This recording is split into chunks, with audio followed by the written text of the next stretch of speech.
Welcome to Philadelphia, 1876.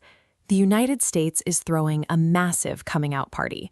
It's the Centennial International Exhibition, drawing nearly 10 million visitors from around the globe. The fair was designed as a sprawling showcase of American industrial might, cultural achievement, and global participation, featuring grand displays from 37 different countries. But World's Fairs operate on a specific underlying rule. They assert dominance through physical architecture and the strict allocation of square footage. To exist here is to exist on the world stage. Physical space is the absolute currency of power, and being excluded from the map means being erased from the conversation entirely. Initially, the all-male Centennial Board of Finance promised women a designated display area inside the colossal main exhibition building, a high-ceilinged hall meant to guarantee prominent placement for their work. But in mid-1875, that promise vanished. Facing overwhelming demand from foreign nations and male exhibitors, the board quietly revoked the women's space. Their solution was a blunt ultimatum. If women wanted a prominent showcase, they must raise their own funds and build an entirely separate structure. In the 1870s, society largely assumed Victorian women lacked the financial literacy, access to raw capital, and organizational stamina to execute a massive, ground-up construction project. This eviction was a deliberate attempt to push women out of the narrative of American progress. It forced them to either literally build their own platform or disappear. Instead of accepting defeat, Elizabeth Duane Gillespie stepped up. She organized the WCEC, or the Women's Centennial Executive Committee, an all-female organizing body determined to mobilize a national response. They launched a staggeringly fast campaign, gathering 82,000 petition signatures nationwide. Looking at their fundraising timeline, a $0 starting point rockets to a massive $138,000 war chest. Through stock subscriptions alone, they generated $31,000 in exactly 4 months. Despite holding absolute financial control over this fortune, the organizers still bypassed highly qualified women and hired a male architect, Herman J. Schwartzman, to design the building. With cash in hand, they secured a sprawling 1-acre site on Belmont Avenue, audaciously placing their new cross-shaped pavilion directly opposite the U.S. government building.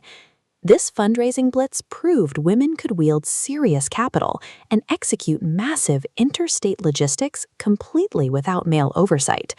The result was the Women's Pavilion, a roughly $31,000 dedicated structure covered in allegorical art celebrating female achievement. Walking inside, visitors found an institutional museum-quality exhibition hall. It directly challenged the expectation of seeing only domestic arts like needlework and china painting. Instead, they found hard industrial proof of concept.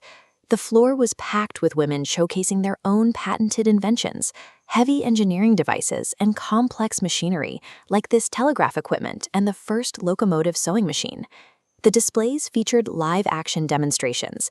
Women independently operated heavy interlocking metal gears and turning cylinders to run printing presses, publishing a newspaper right on site. The space also highlighted vast intellectual achievements, housing displays of scientific work, a compiled national cookbook, and detailed records of female-run philanthropies. The pavilion operated as a Trojan horse. By using the socially acceptable guise of a women's building, they exhibited undeniable proof of their scientific and heavy industrial parity. Beneath the surface, this physical space doubled as a covert headquarters for the women's rights movement. Amidst the hum of the machinery, suffragists engaged in stealth activism. They actively distributed literature demanding voting rights, jury service, and the elimination of state gender restrictions. Yet the building's success introduced a complex duality. While drawing massive crowds, it formalized a doctrine of separate but equal for female achievement. The 1876 fair fostered vital sisterhood, but it entrenched a painful reality. Because they were denied equal integration, women and minorities who faced systemic exclusion from the fair had to literally buy their own visibility. Like most exposition structures, their physical victory was temporary. The Women's Pavilion was demolished shortly after the fair closed in November 1876. While the building itself vanished, its structural logic survived. It set a precedent that influenced the massive Woman's Building at the 1893 Chicago World's Fair. Gillespie and the Women's Centennial Executive Committee took an act of marginalization and weaponized it into a platform for economic and political power. The Pavilion proved that when society refuses to give you a seat at the table, the most powerful response is to build your own room.